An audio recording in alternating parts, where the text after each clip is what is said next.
the hottest story in basketball right now is Victor Wembanyama. This kid is 7'3", listed 7'3", has an 8-foot wingspan. He's from France. Everyone's been talking about him. LeBron, Steph, I think, said something about him. Like, if you're if you're in the basketball world, if you're a fan, you've been hearing something about this kid lately. And yeah, he's basically getting the future generational possible, all time prospect treatment. He's getting that treatment right now. I believe he's 19 years old right now, if I'm not mistaken. Let me double check that. How old is he right now? No, he's 18. His birthday's in January. Yeah, I tweeted that I feel like this is turning into, and I think people understood what I meant, but I'm gonna elaborate a little bit more. But I I tweeted that this Victor Wembanyama thing is turning into a real life horror movie. I mean, we are in the unicorn era. Obviously, we have now been exposed to the likes of Kevin Durant, Giannis, Anthony Davis, Porzingis. I mean, all kinds of, Chet Holmgren. Like, we've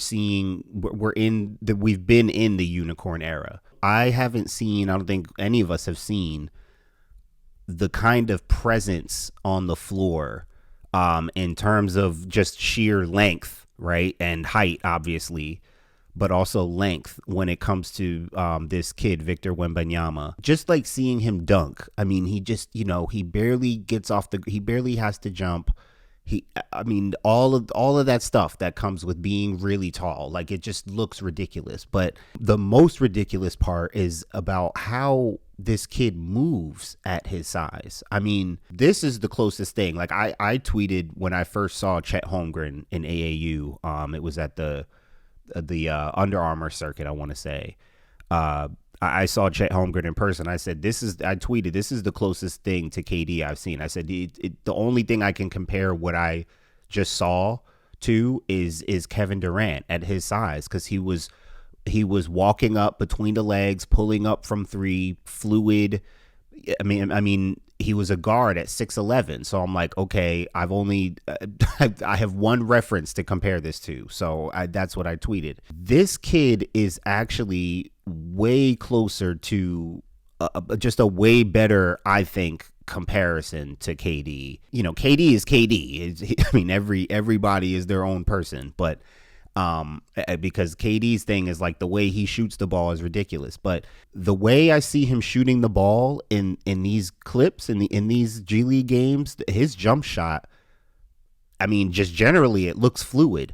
It's a high release, which he's already freakishly tall, so having a high release is even crazier for him. He shoots it deliberately, like he goes up into that pocket, rises up, he's got wrist. He shoots like he could become a pretty, right now he seems like he's probably a pretty good shooter already, and he shoots like he could be a really good shooter at some point. Defensively, he's going to protect the rim with his size and his length, of course, obviously, but it's like, offensively, he's stepping into threes in transition.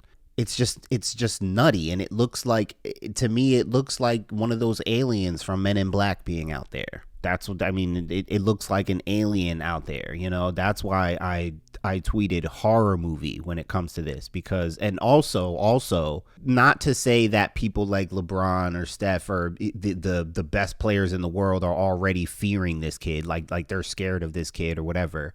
I'm just talking about his sheer potential is scary.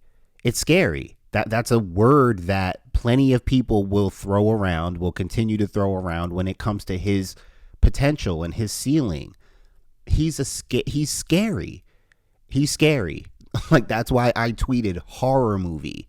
I didn't know he was going to look this dominant. Like, 37 points dominant, 36 and 10 dominant. Like, even in a G League game, I didn't realize he was coming that heavy this quickly. And now the world is on notice. He deserves that kind of treatment. He deserves that treatment. He does. someone that I know, a friend of mine, tweeted back to me, replied to my tweet about him and asked about his size, if that should be a concern. From a health standpoint, that's always going to be a concern for people that big, if that's what you mean. I'm pretty sure what he meant was the obvious thing, physically. Look what just happened to Chet Holmgren. And if you want to compare it to Chet, fine, but this kid is not Chet Holmgren. The kind of things that he's doing and the way he's doing them, he's not Chet Holmgren. He's better. Like, he's better. Like, Chet was an obvious, not to say obviously he was going to get hurt, but he was an obvious he's got to put weight on or he's going to struggle. He's going to have a hard time. But that was like obvious based on his body type that Chet Holmgren was going to have some issues. The thing about this kid, though, this kid, Victor Wembanyama, what I said back to my friend on Twitter, I said a few things, but the main thing I said was like, what I'm seeing from this kid, Victor, is that he plays through bump. I don't see him bulking up like Giannis. I don't see him needing to. I don't see him, even having to want to get to a Giannis body type. I don't even know if he could, but I don't even think he would need to. If you watch the way he plays, he goes through bump. He plays through bump. He takes bump. He faces you up. He's jabbing. He's got strong movements. For someone who looks so frail, again, he's not like Chet Holmgren frail, but he's slim. Like, again, at that size, I don't know how big or bulky he can even get. Maybe he can, because Giannis did at his size, and so there's a version of him that gets bigger, and I think we'll see that at the next level. What he is going to develop into, to me, is just extremely scary. I don't know how else to put it. So those are my thoughts on Victor Wembanyama. Make sure if you're listening on YouTube, you leave a comment down below about Victor and what your thoughts are about him. He's supposed to be the number one overall pick. He's the projected number one overall pick in the NBA draft next year.